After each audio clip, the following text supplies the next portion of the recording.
Hello everyone, and a happy St Patrick's Day to you all. Our borough of course has a very tangible connection with St Patrick. Slemish Mountain outside Broughshane was where he worked as a young shepherd for 6 years and played an important part in early Christianity in all of Ireland.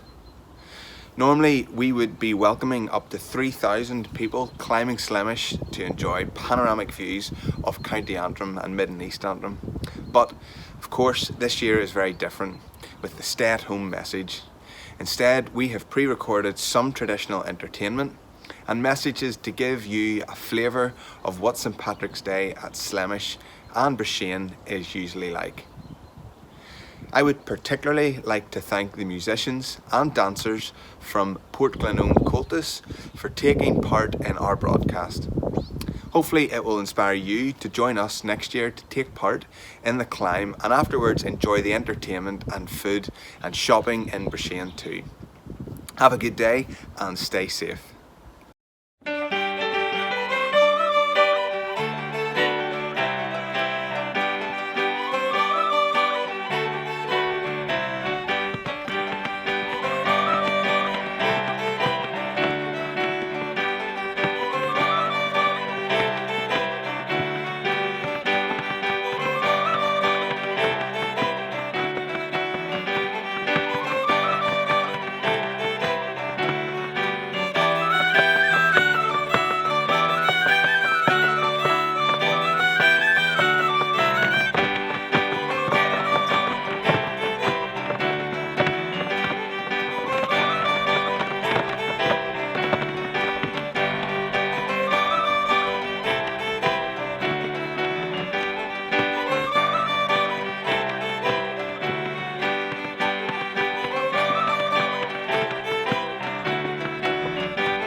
Well, here we are at St Patrick's Church in Broughshane, and just up the road the slopes of Slemish, traditionally associated with St Patrick. Now if we were to take the car, we'd be there in a few minutes. If I was on my bicycle, well, it'd be a bit longer, and the last bit is some climb. I can tell you, I usually have to get off the bicycle. If I was walking, well, it's 5 miles there and 5 miles back, but it's a pleasant walk. I have to say that I spend a lot of my time on Slemish. Some people would say I'm obsessed with it, because I expect in the last, 20 years, I've climbed it about, well, I'd say about 1,000 times. Sometimes in the middle of winter, sometimes in the snow, sometimes at night, all types of weather really. Now you might say, does it not get boring? Well, not really, because every time you climb it, it's different. There's different weather conditions, different cloud formations, different sounds, different sights. Sometimes you can see as far as well beyond into Scotland, beyond Loch Ness. Sometimes you can't see in front of your face, in fact. But there you are. I climb it regularly, sometimes just once, sometimes 2 times, sometimes in other multiples. And you might wonder, well, why do you climb it so often? Well, quite simply, I enjoy hill walking. It's great exercise. It's very handy because I was stationed in Ballymena for very many years, and now I'm even closer because I'm retired outside Broughshane. So I do it for those reasons, but also it's formed the focus for quite a few projects I've been involved in. I don't know whether you know, but if you climb from the car park right up to the top at 600 feet, now if you do that 50 times, it's obviously 30,000 feet, which is just over the height of Everest. And so you can climb Everest via Slemish, and we've actually done that twice to raise money for missions in Nepal, where Everest is stationed. And on another occasion, we carried 100 cement blocks to the top and built a wee little house. That was for Habitat for Humanity and a house building project in Ghana. But I think the main reason why I really appreciate Slemish is that it's a place apart, a place of solitude, a place where, well, you can get the pressures of life in perspective, where you can, as it were, settle your mind. It's a place of relaxation, a place of refreshment, indeed, a place of renewal. And I've always experienced it as a place of openness, where you're open to the whole countryside. But not only that, I sense you're open to the whole of creation, and indeed, you might say the whole of history. You're standing on rocks that are over 60 million years old. So for me, it's a place of openness. And in a sense, I often feel open to God on Slemish. And in a sense, he seems to speak to me on Slemish, and I'm giving you insights. So a place of spiritual renewal, which brings us to St. Patrick. Yes, St. Patrick. Did he ever spend time on Slemish? Well, those who know far more about the matter are divided. Maybe he did, maybe he didn't. But what I do know is that Patrick left us a writing called the Confession.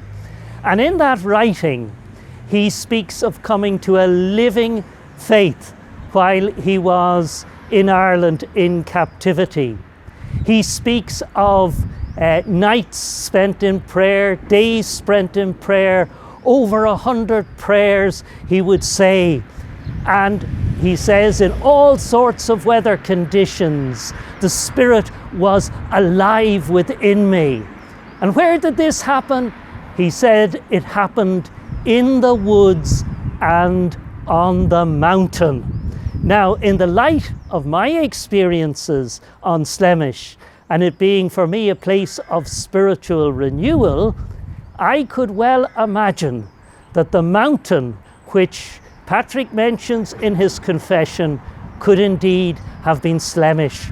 So when I'm up and down Slemish, when I'm meditating on the top of Slemish, I sense that I am sharing the mountain with Patrick. Wishful thinking, you might say, but I don't think so. And I wonder what your experience might be. what your experience could be if you likewise spend time on Slemish.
Hello, welcome.